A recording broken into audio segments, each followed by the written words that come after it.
کفر کے بعد سب سے بڑا گناہ کسی کی دل آزاری کرنا ہے۔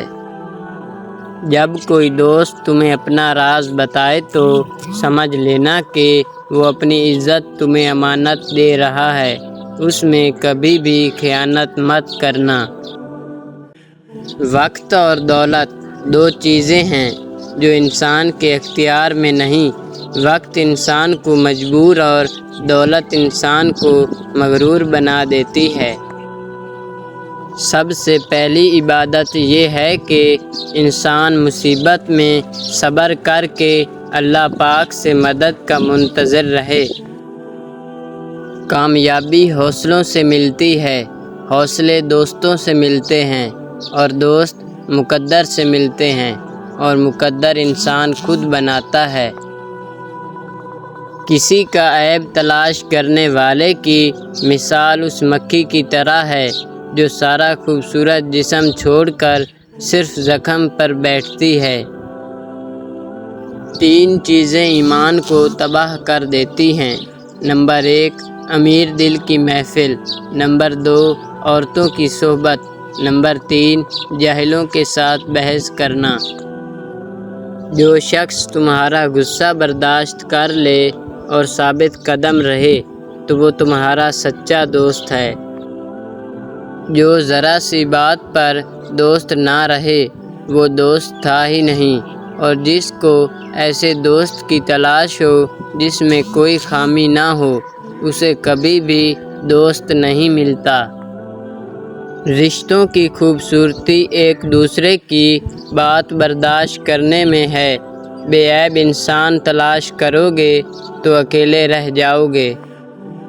ایسی غربت پر صبر کرنا جس میں عزت محفوظ ہو اس امیری سے بہتر ہے جس میں ذلت و رسوائی ہو۔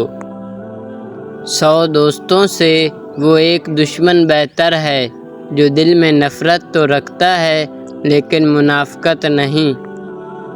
انسان کے کردار کی 2 منزلیں ہیں، دل میں اتر جانا یا دل سے اتر جانا۔ زندگی کی اصل خوبصورتی یہ نہیں کہ آپ کتنے خوش ہیں، بلکہ زندگی کی اصل خوبصورتی تو یہ ہے کہ دوسرے آپ سے کتنا خوش ہیں۔ دوستوں کے غم میں ہر حال میں شامل ہوا کرو، لیکن خوشیوں میں تب تک نہ جانا جب تک وہ تمہیں خود نہ بلائیں۔ کسی کی مدد کرتے وقت اس کے چہرے کی طرف مت دیکھیں، ہو سکتا ہے کہ اس کی شرمندہ آنکھیں تمہارے دل میں غرور کا بیج بو دیں۔ تمہارا ایک ہی رب ہے، پھر بھی تم اسے یاد نہیں کرتے، لیکن اس کے کتنے بندے ہیں، وہ پھر بھی تم کو نہیں بھولتا۔ جس کو تم سے محبت ہوگی وہ تمہیں فضول اور ناجائز کاموں سے روکے گا۔ نیک لوگوں کی صحبت سے ہمیشہ بھلائی ملتی ہے، کیونکہ ہوا جب پھولوں سے گزرتی ہے تو وہ بھی خوشبودار ہو جاتی ہے۔